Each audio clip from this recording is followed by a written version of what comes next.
Hello, everyone, and welcome to week 2 of your senior thesis and senior project. Today we will be talking about chapter 1. In week 1, you kind of nailed down your topic and you put in your proposal, and you should have an approved topic by now, and you should have some research material all lined up and ready to go so that you can start writing pretty soon. So let's talk about what chapter 1 entails. Chapter 1 is an overview of your project. It's basically taking the material that you submitted for approval in week 1 and turning it into a full-blown chapter. So you should have 4 sections in chapter 1. The first is your introduction with thesis statement and topic. Then you should have your research question, your problem statement, so why study this, keep it objective, and your hypothesis or hypotheses listed, not bulleted, but in essay format. Okay, so let's go through each one. Your introduction should start with a thesis statement like, this paper will explore X, Y, Z. Okay, so your introduction should be a few paragraphs that describe what the paper will do. Okay, what is the purpose of the paper? Do not fall into the very common mistake trap that people make, where they start with some general pie-in-the-sky description of their overall topic. That's not what the introduction is supposed to be. The introduction is an introduction to the paper, not the topic. So make very sure, start, even if you don't like this sentence, start with it and then edit it later. This paper will explore and then describe the research, the topic in very brief, okay? That will explore why, for instance, take your topic and turn it into a very basic statement, and then go ahead and start explaining it. But you're not explaining the overall topic. You're explaining the paper. And I know that there's a very thin line, if any, between that. What you're doing is describing what the paper will do. Okay? And you know from week 1 and the PowerPoint video from week 1 what will be in this paper. So you can briefly say, chapter 2 will be a literature review that looks at a timeline of the research on this subject. Chapter 3 will examine the studies that will go into testing the hypothesis or hypotheses in chapter 4. Chapter 5 will have recommendations. So you can give a general summary of what the paper will do.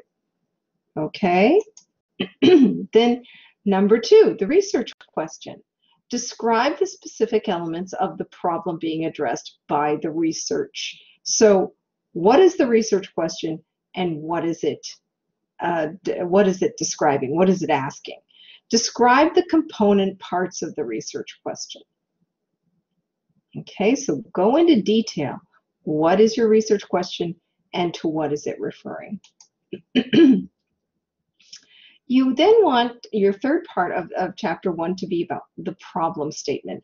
This is the reason why this research project is important. So because of X and Y, there is a problem in society. If we only knew more about Z, things might be better. The research project should be designed to answer Z, which is the research question. Okay?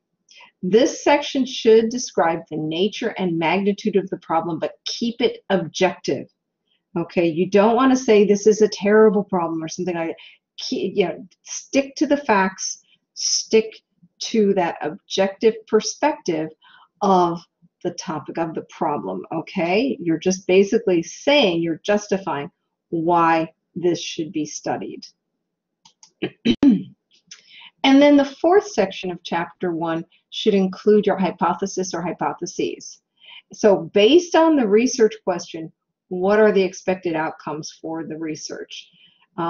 This is essentially a prediction about what the answer to the research question and its component parts will be. Okay, so the hypothesis or hypotheses. Under this section, the research hypothesis is a critical element of the research project. So this guides the literature review in Chapter 2. It heavily influences the research methodology in Chapter 3, which is needed to obtain the data that will either support or reject the hypothesis or hypotheses, and they provide the focus for data analysis in Chapter 5, which is your discussions, conclusions, and recommendations. So as always, you will, with this particular paper, you want to make sure you follow APA style levels of heading help. Okay? So when you write each chapter, if you put Chapter 1 Introduction at the top of the page of Chapter 1, you want it to be at that first level of heading, okay? It should be centered, it should be bold-faced, it should be uppercase and lowercase headings, okay? Then the 4 sections under that throughout Chapter 1, you have 4 sections that you have to write about. And you don't have to mark the first, which is introduction, okay? That's not the introductory chapter. It says introduction to Chapter 1. So you want to, when you introduce your hypotheses, that's the 4th section. When you introduce, when you introduce the research question, the problem statement, the hypotheses, make sure that you follow level 2. Excuse me. So it needs to be, you can say research question. Make sure it's left aligned, boldface, uppercase, and lowercase heading. Okay, these are the subheads or subtitles throughout your chapter. Okay, and if you have further broken down parts of each of those 4 sections, you can use level 3, which needs to be indented and in boldface, lowercase heading with a period, and so on. Okay, so follow this model and you will be following APA style. Okay, excuse me, this I'm advancing quite as fast as I thought it would be. So that's pretty much it. That's your first chapter. It's relatively short, probably about maybe 3-4 full pages.